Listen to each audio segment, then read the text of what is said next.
आज ये बड़ा शुभ अवसर है। भोपाल में हमें दर्शन हुए और चर्चा करने का सुअवसर प्राप्त हुआ साध्वी ज्ञानेश्वरी दीदी से।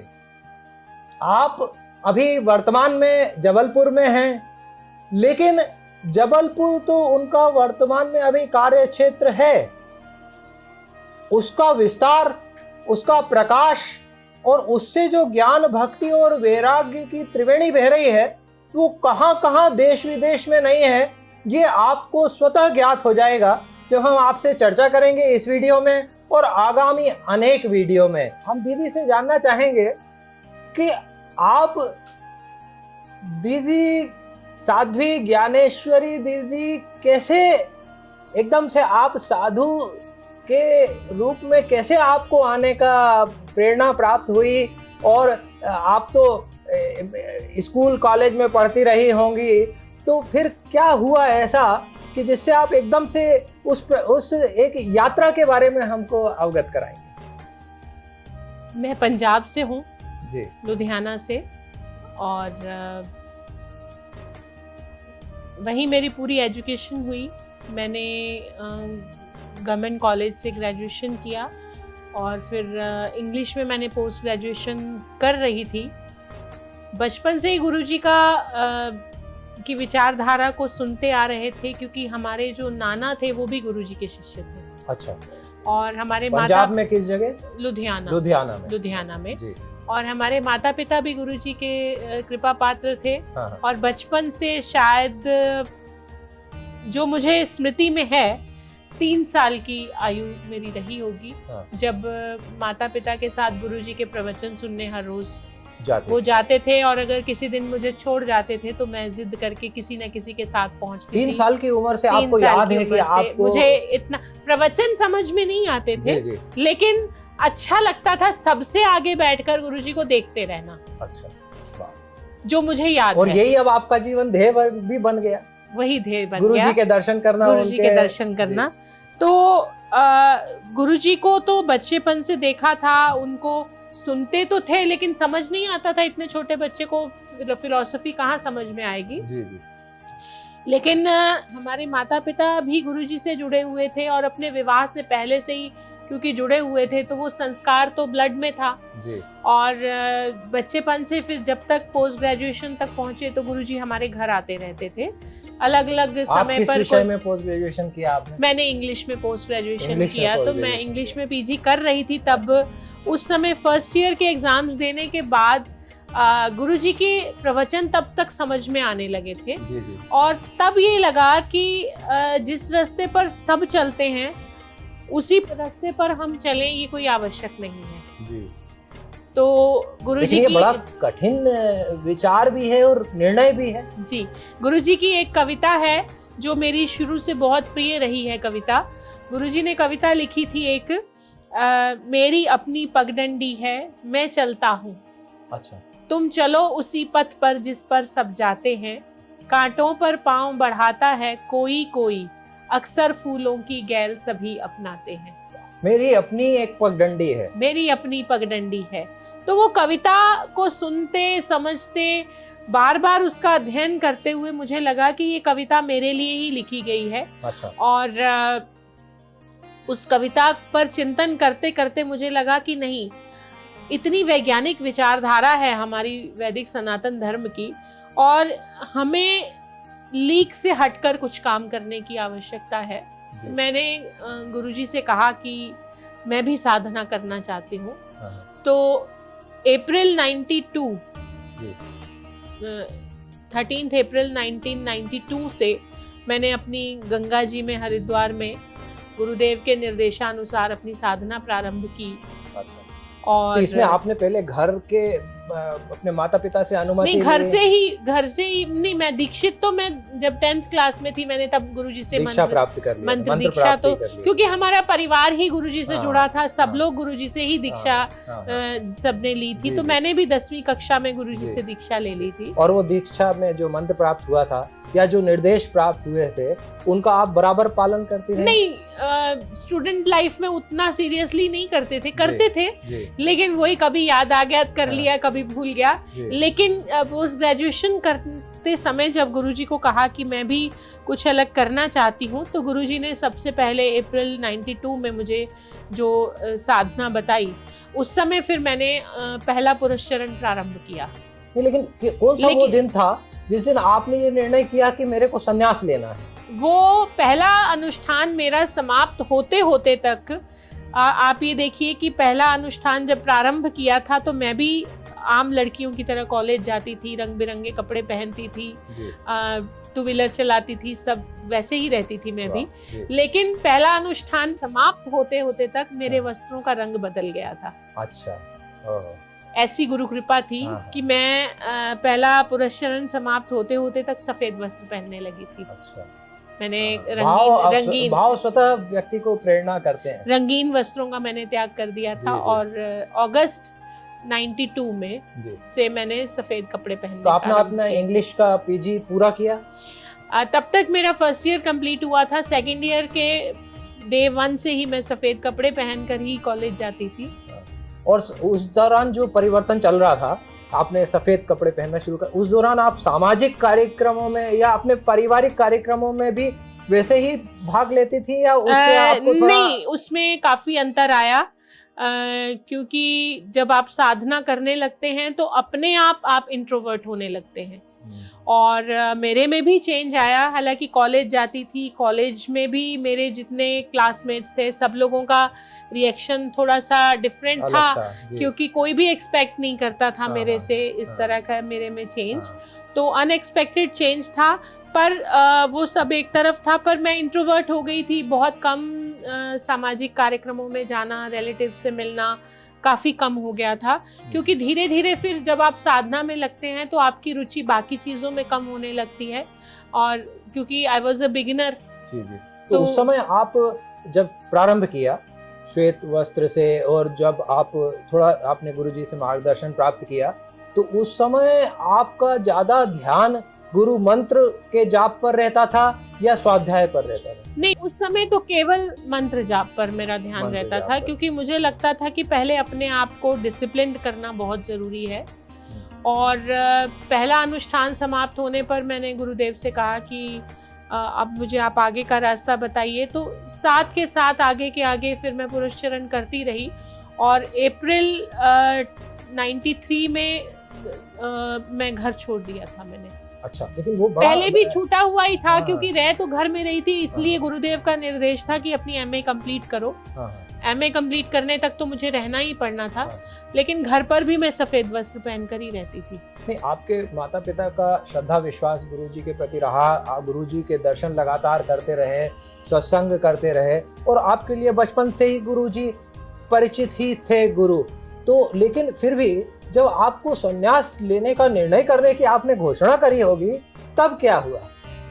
पिताजी का तो रिएक्शन था कि तुमने अपने आप ही गुरुजी से कह दिया। मेरे से कहा होता तो मैं गुरुजी को बोलता जी, कि जी, मेरी बिटिया संस्था के लिए काम करेगी और मिशन में जाएगी। जी, लेकिन माताजी का थोड़ा सा डिफरेंट रिएक्शन था। उनका कहना था कि तुमने अपना रास्ता चुना है, लेकिन एक बात सिर्फ याद रखनी होगी कि ये वन वे है, वन वे है, वन वे ट्रैफिक है। वन वे ट्रैफिक है, तब से आप निरंतर बढ़ती जा रही हैं वन आगे। वे ट्रैफिक है।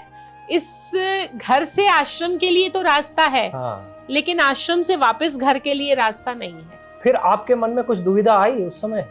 नहीं, कोई दुविधा नहीं थी। कोई दुविधा कोई नहीं, दुविधा एक ही विचार था कि बिल्कुल ठीक कह रहे हैं आप, अब हमारा वन वे है। वन वे है। वाह, गजब है। अच्छा, पंजाब में फिर आपने जो आध्यात्मिक साधना करी, वो कितने समय करी?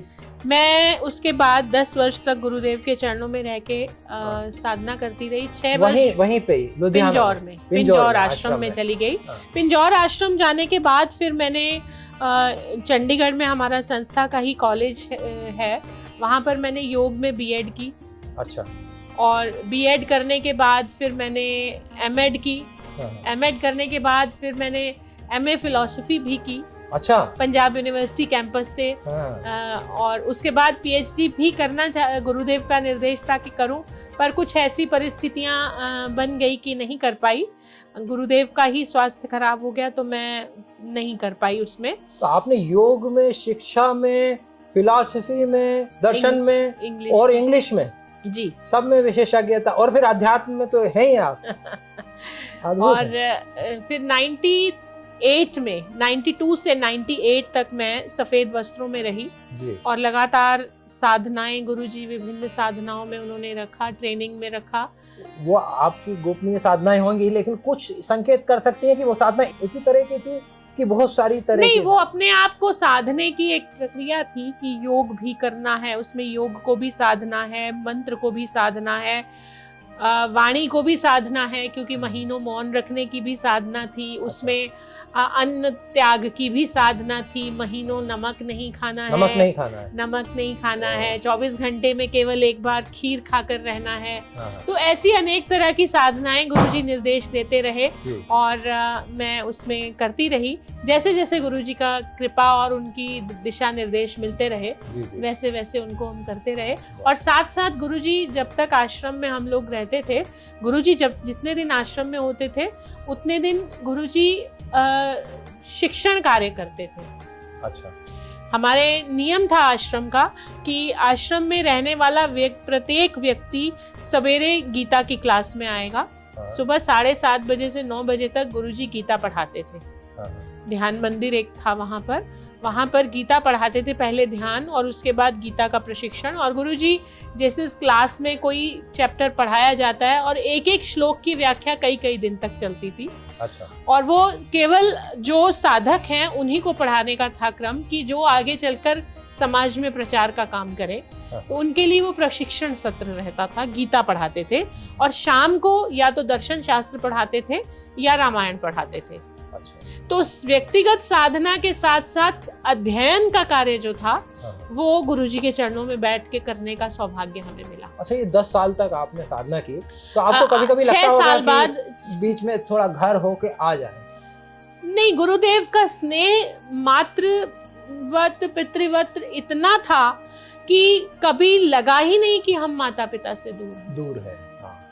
और 6 वर्ष की पूरी कठिन साधना के पश्चात अप्रैल 1998 में गंगा जी के नीलधारा में गुरुदेव ने सन्यास की दीक्षा दी। अच्छा। और क्या तारीख बताई आपने? 14 अप्रैल 1998 हरिद्वार के महाकुंभ में, क्योंकि महाकुंभ के आपको दीक्षा प्राप्त हुई। और मैं अपने आप को बहुत सौभाग्यशाली मानती हूँ कि गुरुदेव से सन्यास की दीक्षा प्राप्त होना ये बहुत बड़ी बात है। और उसी दिन फिर आपको ये गेरुआ वस्त्र प्राप्त हुआ होगा? वहीं से गेरुआ वस्त्र प्राप्त। अच्छा। आपने माला बहुत सी पहन रखी है, ये कौन कौन सी माला है? ये एक रुद्राक्ष की माला है और एक स्फटिक की माला है। स्फटिक की माला है जी। अच्छा। तो ये आपको शांति प्रदान करती है? ये गुरु जी की दी हुई माला। अच्छा, गुरु जी की दी हुई माला है। तो इनसे आप मंत्र जाप करते हैं? नहीं, मंत्र जाप की माला अलग रहती है। ये तो गुरु जी का आशीर्वाद, उनकी कृपा को हमेशा धारण किए रहने जैसा है। अच्छा, बहुत बढ़िया है। तो आप एक चीज मुझे समझना है कि जैसे आप लुधियाना में थे, फिर पिंजौर आश्रम में आई, फिर आप हरिद्वार में आपने अपना दीक्षा प्राप्त किया, सन्यास किए, उसके बाद जबलपुर तक की यात्रा कैसे हुई? जबलपुर की यात्रा भी अपने आप में एक कहानी है। मध्य प्रदेश में गुरुदेव के कुछ शिष्य थे जी। और गुरुजी हमेशा से चाहते थे कि मध्य प्रदेश में वनवासी क्षेत्रों में काम किया जाए। अच्छा। उनको हमेशा से लगता था कि वनवासी बंधुओं को उनकी अपनी पहचान लौटाना, उनको उनके जाति गौरव से परिचित कराना और उनको नॉर्मल स्ट्रीम से जोड़ना बहुत आवश्यक है। और इसी उद्देश्य से गुरुजी ने 98 में जबलपुर में एक स्थान बनाने का प्लान किया, लेकिन उससे बहुत वर्ष पहले से गुरुजी 94-95 से मध्य प्रदेश में आते थे और 96 से जितनी बार गुरुजी यहाँ आते थे मेरे सन्यास से पहले भी, तो मुझे अवश्य साथ लेकर आते थे। अच्छा। मुझे हमेशा साथ लेकर आते थे। आपका अपरिचित नहीं था पहले से? नहीं, 95 से मैं गुरुजी के साथ मध्य प्रदेश आती रही हूँ, सतना, उमरिया, शहडोल, जबलपुर। अच्छा। तो कहीं ना कहीं गुरुजी को ये लगता था कि इसको उस वहाँ के वातावरण से, वहाँ की कार्यशैली से परिचित कराना आवश्यक है, तो वो मुझे हमेशा साथ लेकर आते थे। और 99 में हम लोगों ने जबलपुर में वनवासी चेतना आश्रम की गुरुजी ने स्थापना की और वहाँ विद्यालय प्रारंभ किया। हमारे गुरु भाई लोग उस पूरे प्रकल्प को संभालते थे। और फिर 2000 में परमाराध्य गुरुदेव ने जन जागृति महाअभियान जब प्रारंभ किया जी। तो जन जागृति महाअभियान में गुरुजी 250 विद्वान संतों के साथ पूरे भारत का भ्रमण करते हुए चल रहे थे। वैष्णो देवी कटरा से ये यात्रा प्रारंभ हुई थी। धर्म ध्वज और राष्ट्रीय ध्वज दोनों एक साथ वहाँ फहराए गए थे और वहाँ से संतों के साथ जन जागरण की ये यात्रा प्रारंभ हुई और कामाख्या देवी आसाम तक जानी थी। अच्छा। उस यात्रा में मेरे को मीडिया का प्रभार दिया गया था। मीडिया का सारा काम मैं देखती थी और प्रतापगढ़ तक मैं भी उस यात्रा में मुझे भी रहने का सौभाग्य मिला। उसी यात्रा में दुर्भाग्यवश, हम लोगों को दुर्भाग्यवश ही लगता है, बाकी तो ईश्वरीय लीला है, उसमें हम नहीं समझ सकते, लेकिन 8 फरवरी 2002 को गुरुदेव का शरीर यात्रा में ही उन्होंने समाधि ली।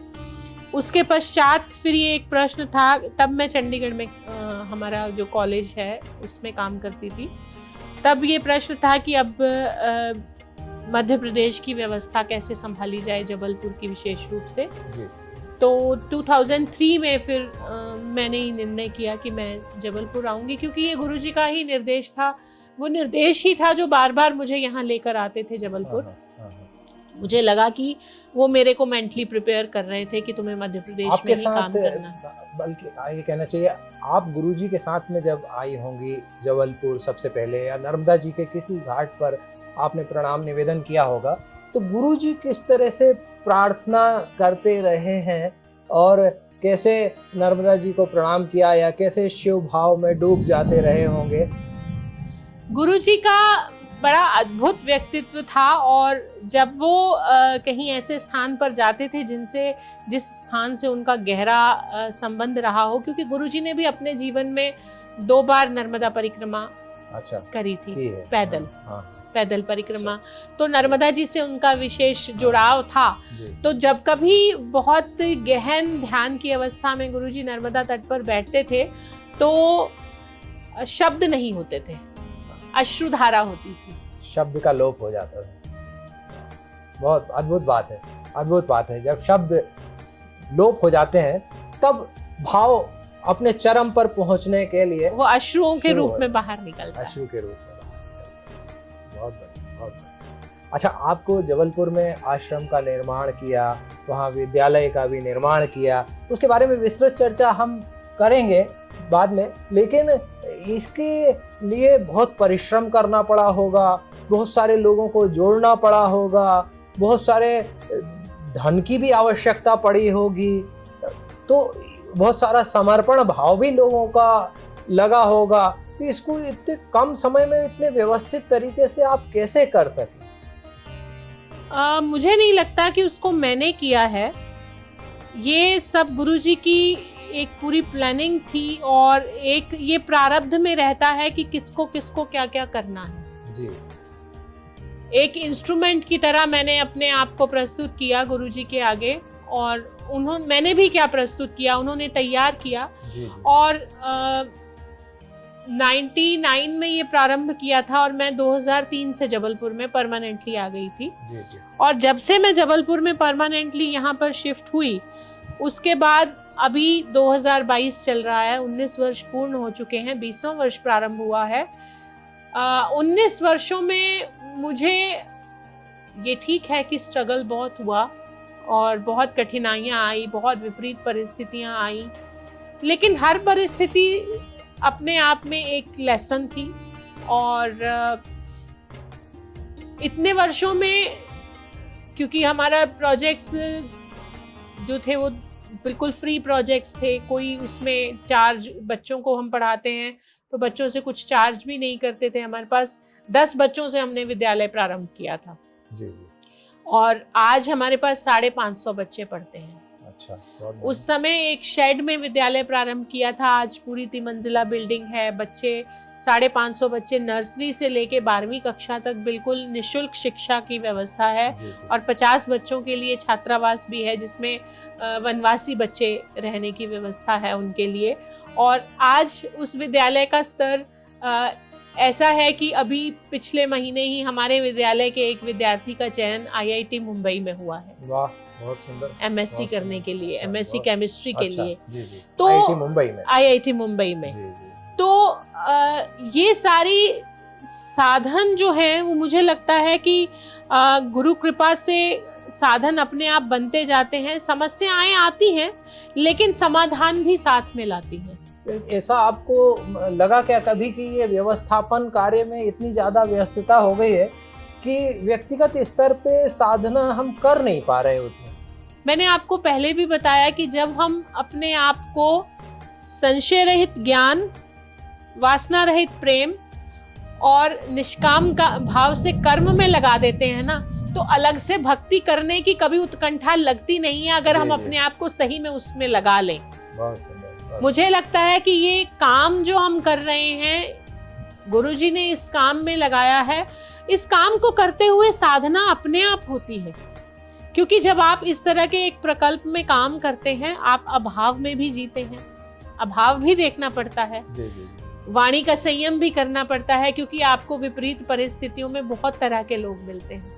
अच्छा, आपने अभी जो ये बात कही कि ये तीनों चीजें करेंगे तो फिर वही तो साधना है। तो जैसे ही ये आपने कहा, इतनी तेज, आप भोपाल में हैं अभी, इतनी तेज बारिश होने लगी, वर्षा होने लगी और बादल गरज रहे हैं, तो ये आपकी कही गई बात का पूर्ण अनुमोदन है प्रकृति द्वारा।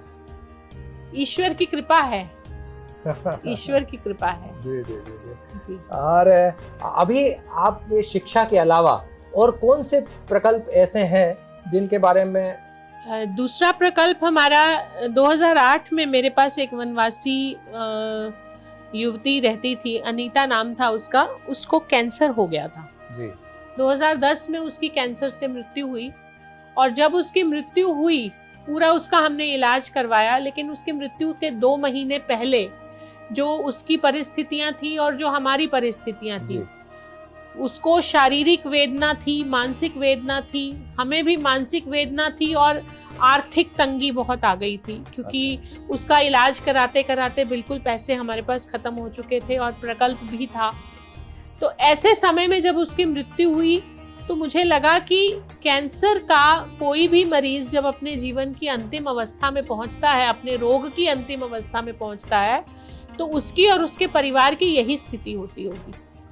और दुर्भाग्यवश हमारे यहाँ इंडियन सिस्टम में, मेडिकल सिस्टम में, जो क्योरेबल पेशेंट्स हैं उनके लिए तो व्यवस्था है, लेकिन जो इनक्योरेबल पेशेंट्स हैं उनके लिए कोई जगह नहीं है। ऐसे मरीज कहाँ जाएं?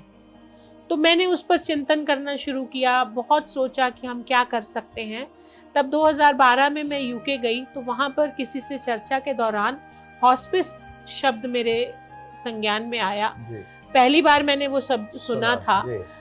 भारत में अभी भी उसको बहुत लोग पहली बार ही सुन रहे होंगे। तो फिर मैंने वहाँ के हॉस्पिसेस देखे, मैंने विजिट किए, समझा।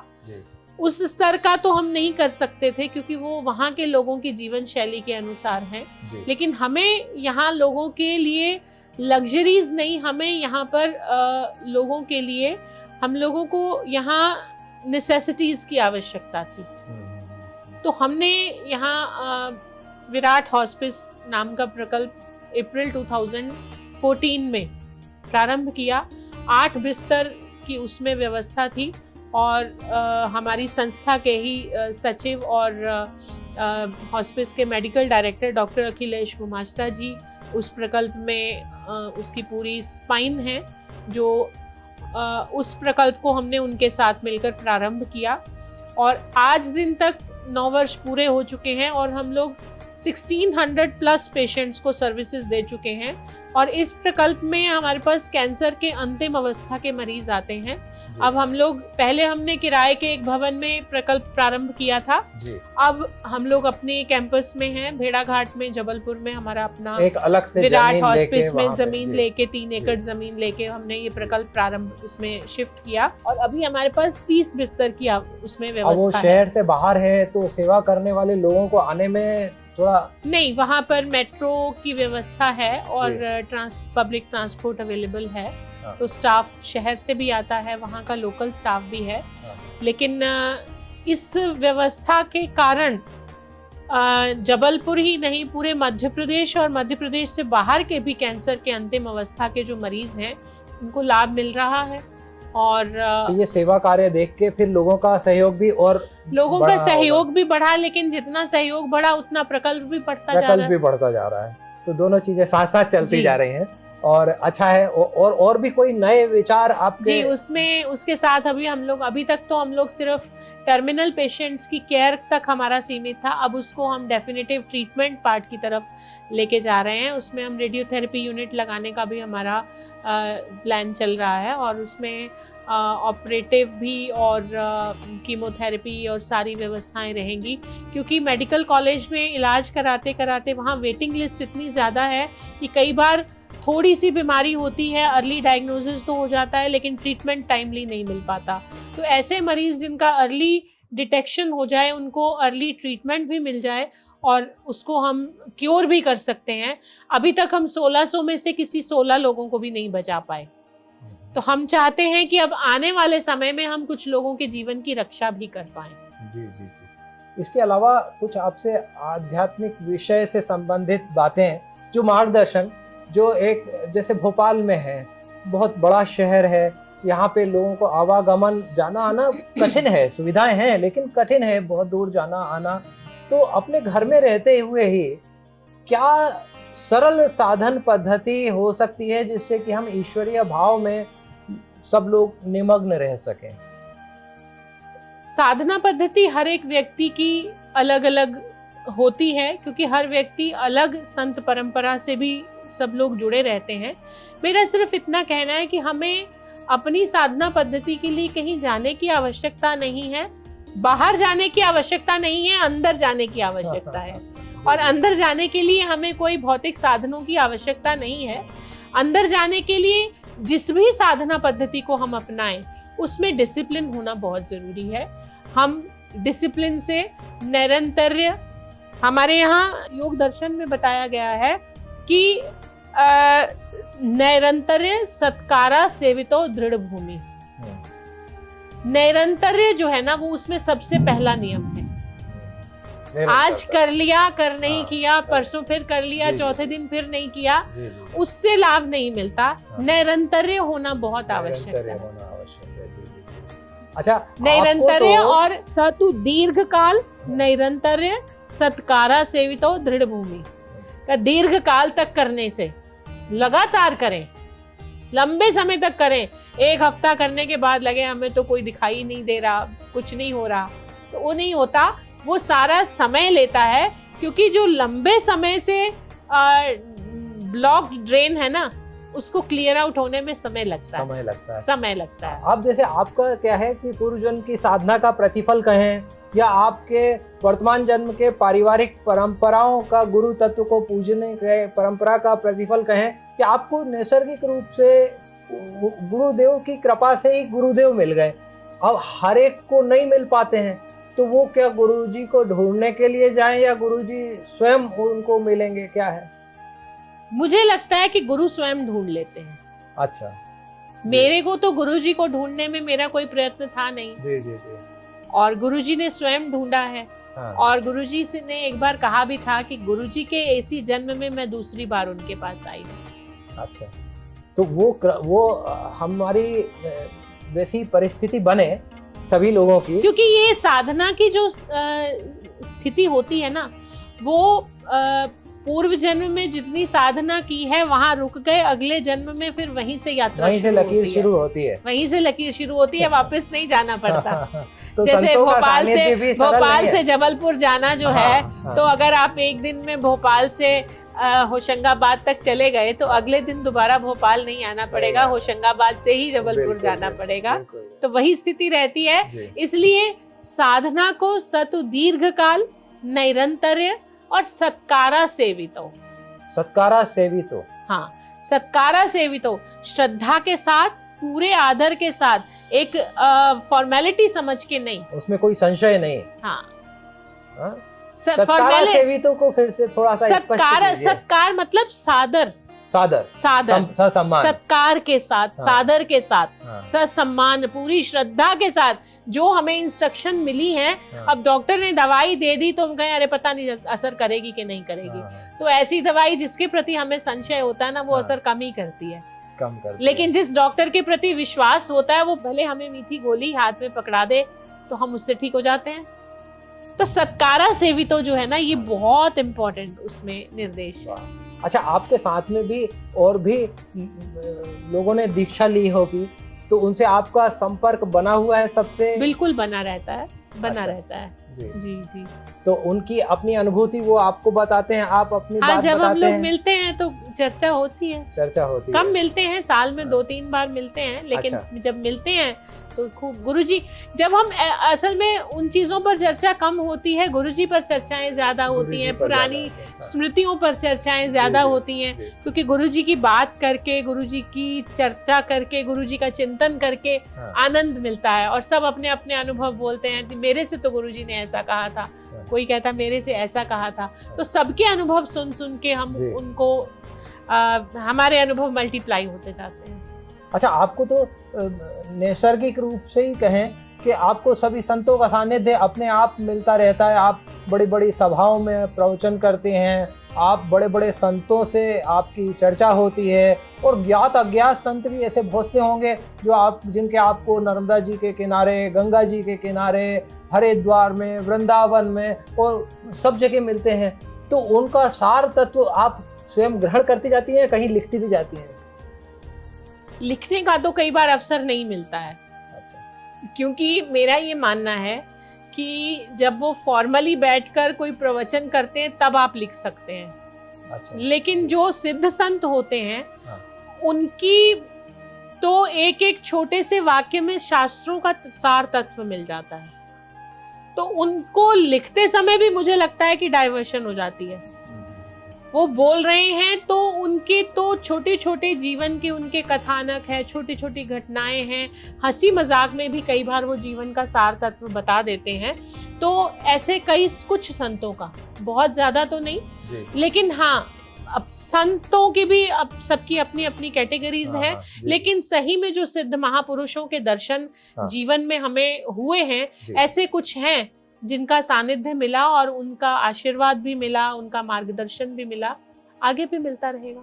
आपकी एकाध कोई आध्यात्मिक अनुभूति जिसके बारे में आप गोपनीय नहीं रखते हुए जन साधारण को प्रेरणा के लिए बताना चाहें? मुझे लगता है कि जब जब व्यक्ति के जीवन में संशय आता है ना, तो संशय आत्मा विनश्यति होता है। संशय नहीं होना चाहिए। संशय नहीं होना चाहिए। हाँ। और जब जब हम अपने इष्ट पर विश्वास रखते हुए, जी। गुरु पर विश्वास रखते हुए, उनके बताए हुए मार्ग पर चलते रहेंगे, ये मेरे जीवन का अनुभव है।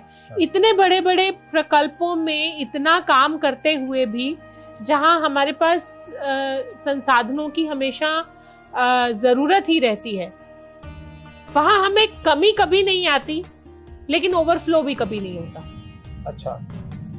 अच्छा। हाँ, हाँ, हाँ। तो ये कृपा नहीं है तो और क्या है कि जब जिस चीज की आवश्यकता होती है और चमत्कारिक ढंग से कई बार मिल जाती है। अच्छा। वाह। लेकिन ओवरफ्लो कभी नहीं होता। ओवरफ्लो नहीं होता, जितनी जब जो आवश्यकता है वो हो जाती है, वो पूरी व्यवस्था करते हैं सब। भगवान। हाँ। क्योंकि मेरा ये मानना है कि हम अपने जीवन में जब काम करते हैं ना, और मैं इसको अपने जीवन में अप्लाई भी करती हूँ कि जब हम किसी कार्य को अपने जीवन में करते हैं तो हम अपने आप को उसका मालिक मानकर ना करें। जैसे एक प्रकल्प है जी। एक बिजनेस कह लीजिए, एक जी। बिजनेस में अगर मैनेजर अपने आप को बिजनेस का मालिक मानने लगेगा जी। तो वो सक्सेसफुल नहीं हो पाएगा। अगर वो अपने आप को मैनेजर मानेगा तो उसकी सारी व्यवस्थाएं करना तो मालिक का काम है। मैनेजर अपनी ड्यूटी करता रहे, मैनेजमेंट करता रहे। तो मैं भी अपने आप को इन प्रकल्पों की मैनेजर मानती हूँ। मालिक तो गुरुदेव हैं, भगवान हैं। उनको हमारा काम पसंद आएगा तो व्यवस्था देंगे, और नहीं पसंद आएगा तो मैनेजर बदल देंगे। नहीं, आपने इसके लिए मुझे ऐसा लगता है जैसे आपने अध्ययन तो अपने पूर्व काल में किया कई विषयों में, लेकिन अभी इसके लिए प्रकल्प चलाने के लिए कोई प्रशिक्षण नहीं प्राप्त किया। अपने आप वो होता गया और वो अपने आप होता है। अपने आप होता जाता है। वो सब व्यवस्था बनती जाती है और सुचारू होता जाता और है। समाज के सब लोगों का सहयोग सबका साथ में है, सहयोग सबका है। सहयोग जी, जी, साथ जी, में जी, है। जी। जी। अब आपको जो अभी जैसे जीवन यात्रा भी प्रत्येक व्यक्ति की जारी है, आध्यात्मिक यात्रा भी जारी है। अभी आपको भोपाल से चल के जबलपुर भी अभी आप तत्काल बाद रवाना होने वाली हैं। तो इस यात्रा में क्या आपको ऐसा कुछ आप हम लोगों से बताना चाहें कि अभी तक हम कहाँ पहुँचे और क्या प्राप्त करना अभी? ये आवश्यक है कि हर एक व्यक्ति को अपने स्व का अध्ययन करना आवश्यक है कि हम अभी कहाँ हैं और हमें कहाँ जाना है। और गुरुजी हमेशा कहा करते थे कि धर्म की डेफिनेशन ही यही है जी। कि हम क्या हैं और हम क्या होना चाहते हैं। उस हैं से होने तक का जो मार्ग है जी, जी। वही धर्म है। अच्छा, ब्रह्मर्षि विश्वात्मा बावरा जी महाराज के बारे में पढ़ने के लिए या सुनने के लिए या वीडियो देखने के लिए आम व्यक्ति कैसे उसको यूट्यूब पर गुरुजी के नाम से, ब्रह्मर्षि मिशन के नाम से बहुत सारे वीडियोस उपलब्ध हैं जी। जो लोग सुनना चाहें गुरुजी के विभिन्न विषयों पर जी, वीडियोस उपलब्ध हैं, ऑडियोज उपलब्ध हैं। जी। अच्छा, अभी आपसे ये साक्षात्कार पूर्ण करने के पूर्व एक सवाल जो विशिष्ट है वो सबको थोड़ा कौतूहल भी पैदा करता है कि ब्रह्मर्षि विश्वात्मा बावरा जी महाराज में बावरा जी का अर्थ क्या है? मतलब उनका नाम है या? गुरुजी का नाम तो बावरा विश्वात्मा नाम जो था, उन्होंने जब उत्तराखंड में वो भगवान सूर्य की आराधना कर रहे थे जब जी। तब उनको सूर्य देव की आराधना के समय ये भगवान सूर्य देव से ही मिला हुआ नाम है, विश्वात्मा हो तुम। अच्छा, विश्वात्मा हो तुम। विश्वात्मा हो तुम। अच्छा, ये सुनाई दिया था जी। तो तब से गुरुजी का नाम विश्वात्मा पड़ा। बावरा उनको संत लोग बोलते थे कि ये तो बावरा है। हाँ, ईश्वर प्रेम में मग्न है, बावरा है। वाह। तो वो विश्वात्मा बावरा हो गया और ब्रह्मर्षि जो है वो गुरुजी की उपाधि है। बहुत सुंदर। स्वामी ज्ञानेश्वरी दीदी से हमारी चर्चा निरंतर समय समय पर जारी रहेगी।